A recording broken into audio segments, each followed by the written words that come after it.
नमस्कार दोस्तों, मेरा नाम है प्रदीप चौहान। बात समझनी है तो पूरी सुननी होगी। दोस्तों, ट्रोल के नाम पर, किसी को नीचा दिखाने के नाम पर, किसी के प्रति भक्ति दिखाने के नाम पर इंसान कितना नीचे गिर सकता है, कितनी ज़लालत पर उतर सकता है, ये पिछले 2 दिन से आप सोशल मीडिया पर, खासकर एक्स हैंडल पर बहुत, बहुत बड़ी तादाद में देख सकते हैं।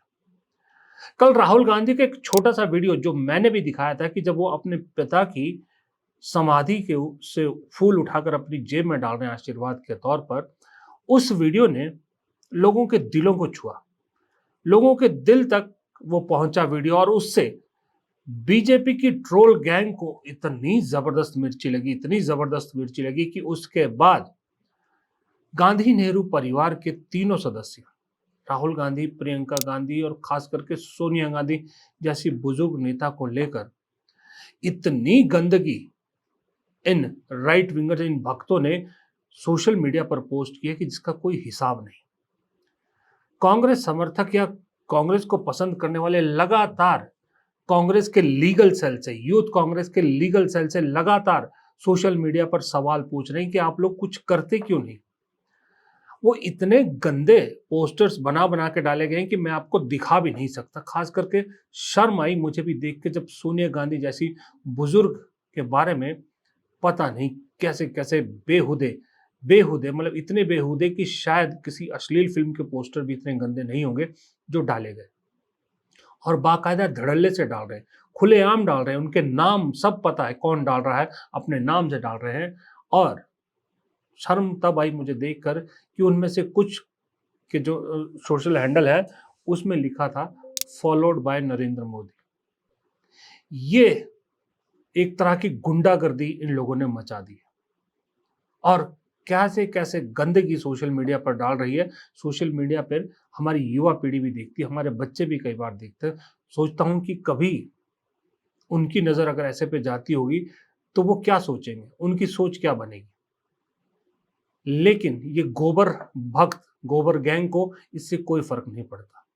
जलालत, बेशर्मी, बेहुदगी, जो आप इनको शब्द जो आपके मन में आता है वो समझ लीजिए, उन सब की सीमाएं पार कर दी है। कल से लगातार लगातार ऐसे ऐसे पोस्टर चल रहे हैं। मैं आपको एक छोटा सा उदाहरण दिखाता हूं। जो मॉफ्ट करके करते हैं ना, जो छेड़छाड़ करके बनाते हैं, खास करके फेवरेट सब्जेक्ट है उनका गांधी नेहरू परिवार। ये पोस्टर देखिए, राहुल गांधी के साथ किसको दिखाया गया है? वही यूट्यूबर पाकिस्तानी जासूस जो फिलहाल जेल में है।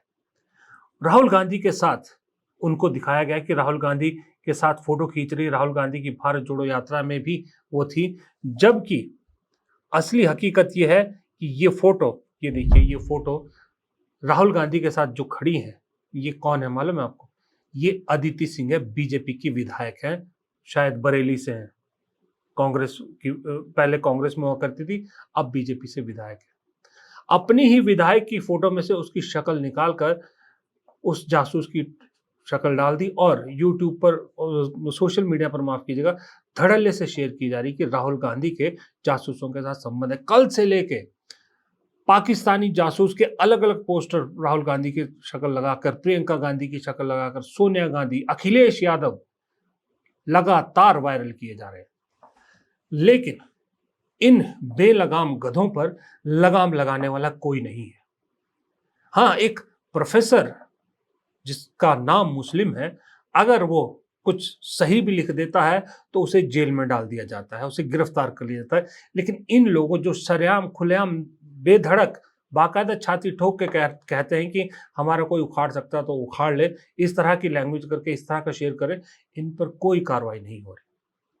और कांग्रेस का लीगल सेल भी, माफ कीजिएगा, उन्हीं की फौज बन के रह गई है। अब मैं वो शब्द नहीं बोलना चाहता।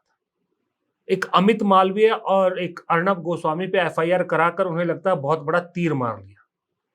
एक उन दोनों पर एफआईआर करना, और एक कल राहुल गांधी का वीडियो वायरल होना, इन दोनों ने ऐसी जलाई है, ऐसी जलाई है इन भक्तों की, कि उसके बाद से ये गंदगी इतनी फैल गई है। लेकिन ना कांग्रेस का लीगल सेल, ना यूथ कांग्रेस का लीगल सेल, ना कांग्रेस के किसी और ऑर्गेनाइजेशन का लीगल सेल कोई संज्ञान ले रहा है, इसमें कुछ नहीं कर रहा।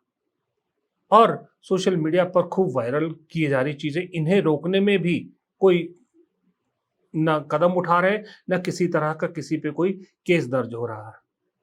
लेकिन अब मुझे लगता है अब इन्हें करारा जवाब मिलेगा।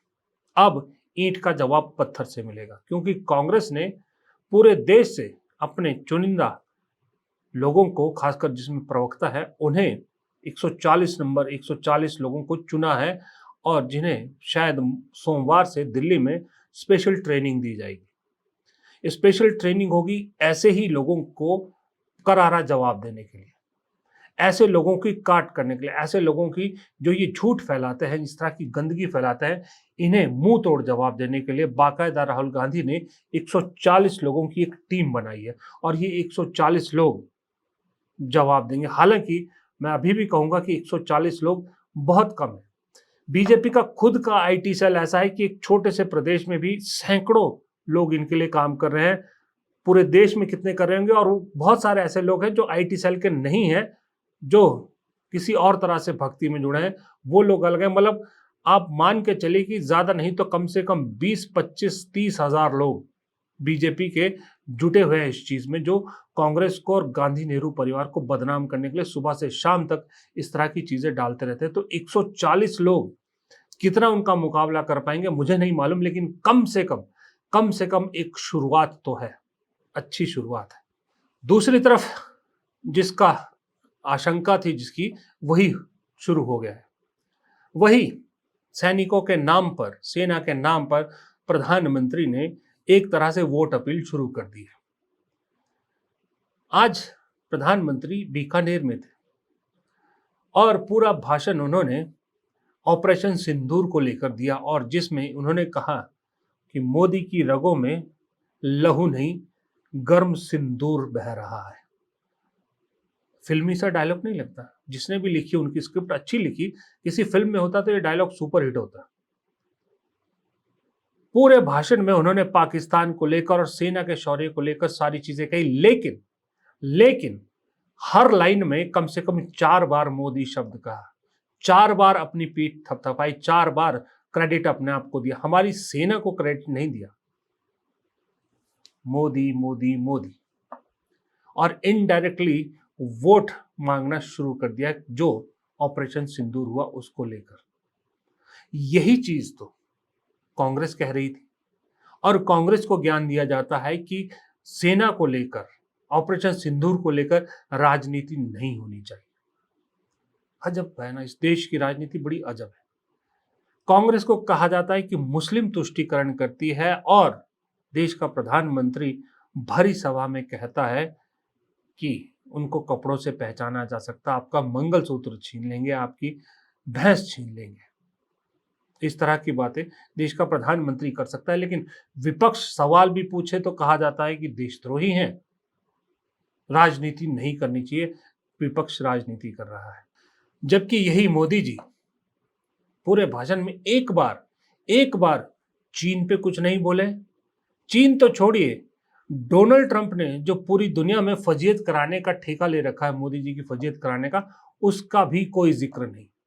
कल मोदी जी ने फिर दोहराया वही बात, और कांग्रेस ने बाकायदा एक पोस्टर जारी किया जिसमें डेट वाइज लिखा है कि ट्रंप ने कब कब ये बात दोहराई कि उन्होंने धंधे की धमकी देकर सीज फायर करवाया है, और सरकार की तरफ से एक बार भी डिनायल नहीं है, प्रधानमंत्री ने जिक्र तक नहीं किया इसका। ट्रंप बार बार एक ही बात दोहरा रहे हैं, और हम और आप सब जानते हैं दुनिया किसकी बात सुनती है। दुनिया मोदी को सुनती है या ट्रंप की सुनेगी? जाहिर सी बात है ट्रंप की सुनेगी।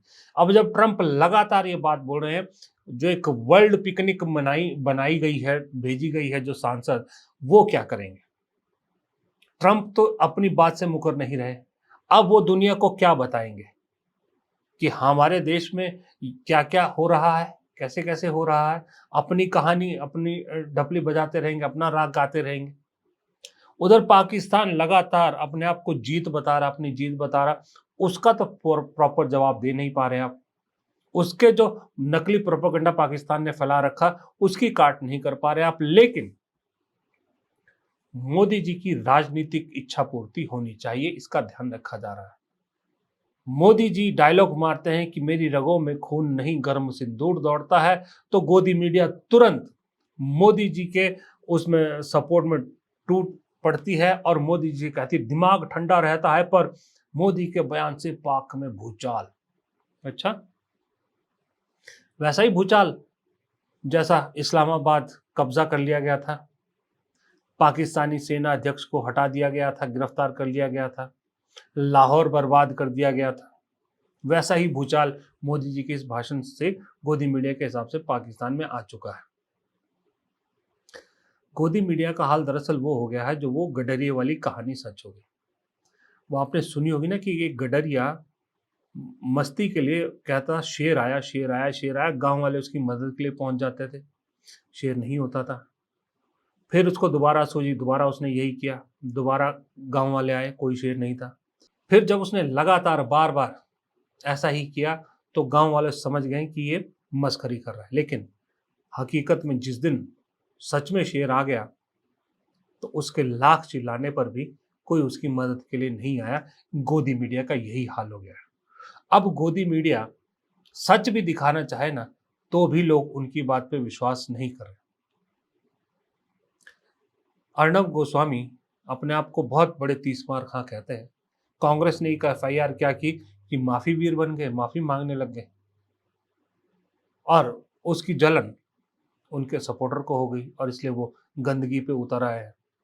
खैर, ये सब तो अब आदत सी हो गई है, लेकिन मेरा पॉइंट फिर वही है कि जो 140 लोगों को कांग्रेस तैयार करेगी, कहा तो ये जा रहा है कि कांग्रेस जो है मोदी सरकार से सवाल पूछेंगे। ये लोग 140 लोग सवाल पूछेंगे, उसके लिए तैयार है।